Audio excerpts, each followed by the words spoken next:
శ్రీరామం నరంతం మురారిం భజే వెంకటేశం. ప్రభుత్వం మన టీపీసీసీ రాష్ట్ర ప్రధాన కార్యదర్శి ఇంద్రం మేడం గారు, సింగపురం ఇంద్రం మేడం గారు నేను గత 15-20 సంవత్సరాల నుంచి కాంగ్రెస్ జెండా తెలిసినాను. నాకు తిరుమల దేవస్థానం నుండి నాకు వైస్ చైర్మన్ ఇచ్చినారు. మరి మేడం సొంత మేరంగా నాకు ఇచ్చినారు.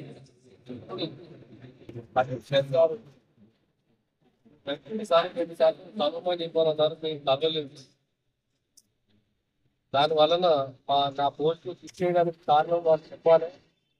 టీఆర్ఎస్ పార్టీ నుంచి కాంగ్రెస్ పార్టీలోకి వచ్చింది కాబట్టి వాళ్ళు మా గురించి ఏంటిదో వాళ్ళు తెలియపరచాలి. నా పోస్ట్ ఎందుకు తీసేస్తుందనేది నాకు తెలియపరచాలని గుర్తించాలి. పేత్యం లేని వాళ్ళు పెత్తనాలు ఎట్లా చెలాయిస్తున్నారు అనేది కూడా మాకు కూడా నిరూపణ కావాలి. మానదాసు హరిదాసు భక్తుడి నాకు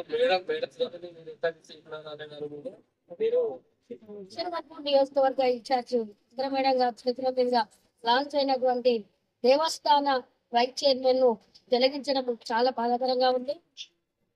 మేము పార్టీ ఏ అధికారంలో లేకపోయినప్పుడు కూడా మేము పార్టీలో కష్ట నష్టాలను ఎదుర్కొంటాం.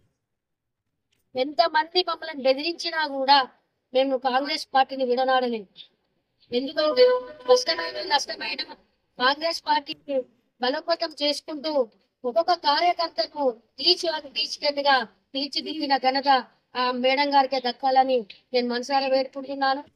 అంతేకాకుండా అధికారం వచ్చిన తర్వాత కూడా మాకు మొండి చేయ కనబడుతోంది. టిఆర్ఎస్ పార్టీ నుండి వచ్చిన ఎమ్మెల్యే కడియల్స్ గారైనా వారి నుండి అనుచరులైనా కూడా మా మీద పెత్తనాలు చెలాయించి మమ్మల్ని అణగదొక్కే ప్రయత్నం చేస్తున్నారు. కాబట్టి దీన్ని తీవ్రంగా మేము ఖండిస్తున్నాం.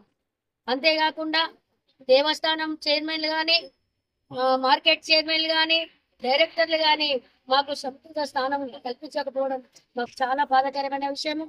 అంతేకాకుండా ఇలాంటి సంఘటనలు ఎన్నో చూసుకుంటూ వస్తూ ఇప్పటికి కూడా మా ఇంద్రం మేడం గారికి నిన్న సమన్వయ కమిటీ సమావేశం ఏర్పాటు చేసిండు గౌరవనీయులైన కడియం శ్రీహరి గారు.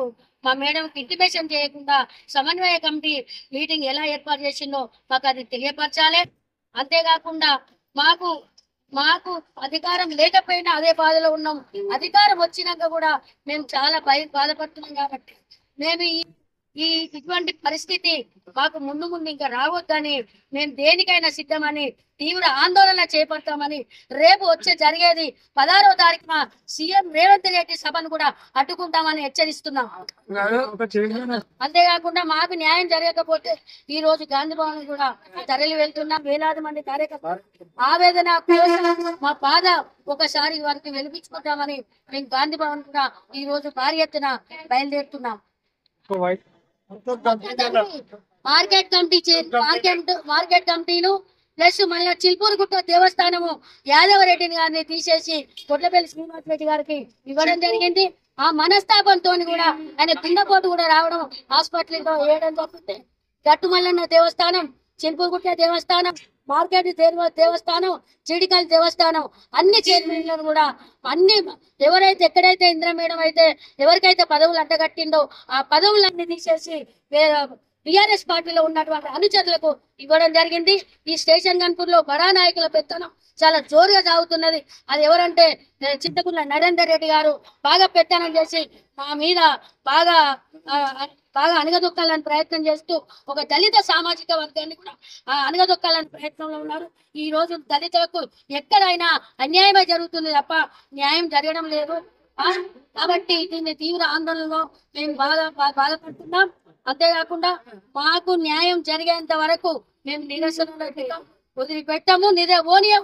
కడియం శ్రీహరి గన్పూర్ నుండి వెళ్ళిపోతాం. మేము నిద్రపోను.